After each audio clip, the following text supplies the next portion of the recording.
da planície de Lecros às colinas de Montmajou. A região de Arles, depois que Vincent passou a pintar a região, parece ter ficado mais bonita. A realidade parece ter se transformado a partir das pinturas de Van Gogh. Naturalmente, isso é um devaneio, mas para aqueles que gostam da obra de Van Gogh,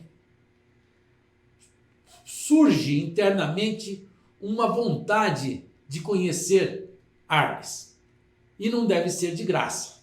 Van Gogh captou a essência e acrescentou a sua alma nessas pinturas. Van Gogh ficou fascinado com a vista de Montmajou, uma colina perto de Arles, de onde se via as plantações da planície de Lacros. Nesta região, plantava-se muito trigo. Você observa que a obra de Van Gogh é absolutamente outra. Daquelas casas que ele pintou dos camponeses em Etten, em Nuenen, na Holanda, estas são pintadas com cores exuberantes. São os verdes, a riqueza dos verdes e do azul ao fundo são excepcionais. E Van Gogh tem usando aquele sistema das linhas, tem conseguido resolver problemas de perspectiva. Lembra-se que ele tinha uma certa dificuldade com perspectiva. Temas recorrentes da planície de Lacros às colinas de Montmajou. Mesmo distante da sua Holanda, seja em Nuenen, Haia ou Etten, Van Gogh retomava temas que já havia trabalhado naqueles tempos. Ele ainda mantinha acesa uma chama ideológica, vamos dizer assim. O que eu trato como chama ideológica é que ele tinha uma relação com o trabalhador e com a terra bastante mística, no sentido de uma relação quase com as divindades, né? Ou com a divindade. Com Deus, relação que era uma dádiva de Deus. O fato de alguém plantar e depois poder colher seria uma dádiva divina, não é? Deus. E este sentimento pode não parecer, mas é um resquício do romantismo, como eu aqui já disse para vocês. Isso é um resquício ainda romântico. Isto é, a atribuição de toda a potência natural a uma entidade suprema. E nós, tão pequenos, não valemos nada diante dela e devemos honras ao Supremo. Nesta próxima obra, muito conhecida, O Semeador, mas um semeador especial. No início de sua carreira, Van Gogh inspirou-se muito em Jean-François Millet, a quem admirava, e, em Arles, ele fez uma versão moderna com cores radiantes e tinta espessa do mesmo semeador. A recorrência do tema do semeador também tem um aspecto religioso, como já disse. O semeador da terra representa o semeador da palavra de Deus, ou ele próprio Van Gogh, ou ele próprio Deus. E aqui faço uma observação: se não seria ele próprio Deus Van Gogh. Ainda observando essa mesma obra, Van Gogh aplica o princípio básico do impressionismo, isso é, a aproximação de cores complementares, contrastantes, que estimulam a percepção de novas cores. E você observa as cores colocadas aqui, a exemplo do amarelo intenso e do azul violáceo, que são cores complementares. Disse ele, aspas, não pintem o tom local, deixem o pintor livre para procurar suas cores que formam o todo. Relacionadas entre si, outras vêm à tona através do contraste com uma nova mistura. Van Gogh disse isso porque os impressionistas já preconizavam a não pintura da cor local, chamada cor local. Isso é, a cor que você sabe que o objeto tem e não a cor que você percebe. Essa é a grande diferença da pintura, da arte impressionista, é que o artista impressionista não pinta, ele não se expressa com a cor do objeto em si, mas ele se expressa com a cor e o tom que ele percebe existir. Inclusive, lembramos a série de pinturas de Monet, que talvez você conheça, da Catedral de Rouen, que ele fez aquela pintura, aquelas diversas pinturas em dias horários diferentes, dando a impressão que cada uma tinha uma tonalidade muito diferente.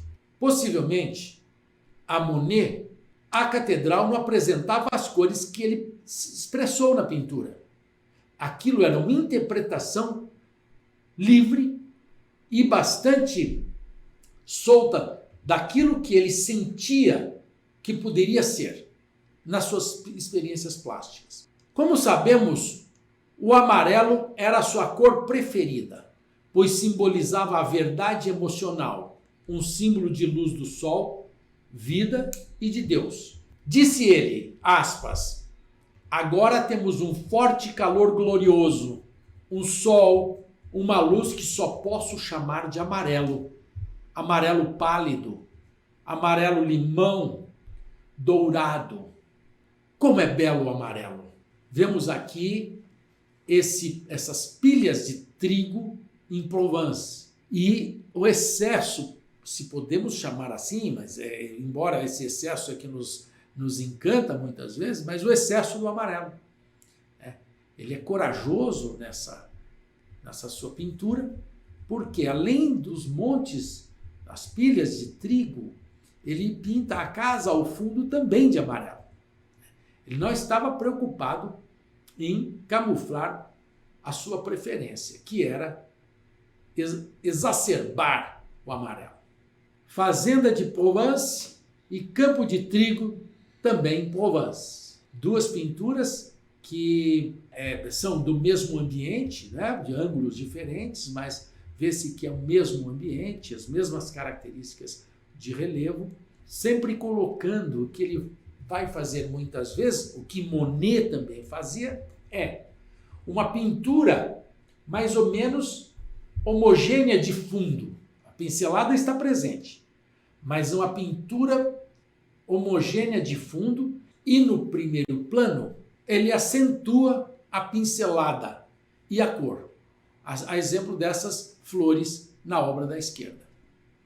Disse ele, aspas, em vez de procurar representar exatamente aquilo que tenho diante dos olhos, sirvo-me da cor de maneira mais arbitrária para me exprimir. Isso ele está dizendo exatamente aquilo que disse também antes. Está reforçando que ele não vai pintar o que ele sabe sobre a cor do objeto.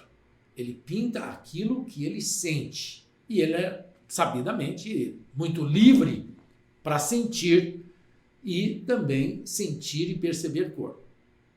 Esta obra possivelmente partiu de um desenho e ele repete essa pintura no ateliê. Pilhas de trigo, pinceladas mais largas e aqui no primeiro plano um verde mais intenso. Vamos observar na próxima imagem as duas juntas.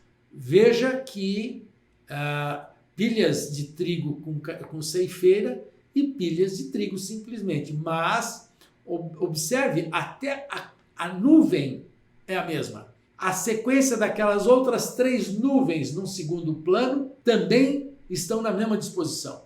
Ele era rigoroso com a fidelidade da sua forma, para não dizer que às vezes ele chegava a ser obsessivo. Porque livre como um artista poderia ele ser mais tranquilo em modificar essas nuvens, por exemplo, falo das nuvens especialmente, mas ele, obsessivo como disse, repete exatamente igual. Os montes de trigo, o número as pessoas, a disposição, enfim. Nesta outra obra, também a mesma colheita em Provence e campo de trigo roçado, mesmo tema, sendo que essa da esquerda tem uma pincelada muito mais independente do que a imagem, do que a obra da direita. Aqui, o conjunto de obras que ele fez praticamente do mesmo ângulo, mesmo tema, mesmo ângulo. Campo de trigo com vista para Arles e campo de trigo ao pôr do sol. Ao fundo, uma pintura mais comportada, podemos dizer assim, e à frente a pincelada exacerbando como se fossem os ramos do trigo. Neste campo de trigo, repete-se o mesmo processo. Ao fundo, uma pintura mais equilibrada no sentido das relações formais. E aqui à frente, podemos colocar entre aspas, um caos de pinceladas e cores, mas que, no final, nossa mistura ótica nos faz compreender como uma vegetação próxima. Nesta obra, Campo de Trigo, também permanece o mesmo tratamento. Ao fundo, uma pintura mais preocupada com a forma e representação da forma mais definida, assim como aquela casa à esquerda, pequena casa à esquerda, branca. E aqui à frente, poderíamos dizer que o caos se apresenta, mas um caos que nossa mistura ótica vai organizar e transformar numa paisagem espetacular como esta aqui. Nesta obra A Colheita, percebe-se bem alguma coisa que Van Gogh consegue também representar, seja através da sua percepção independente, seja utilizando as linhas da armação. São os planos, e os planos estão bem definidos, desde o primeiro plano até as colinas de Montmajour.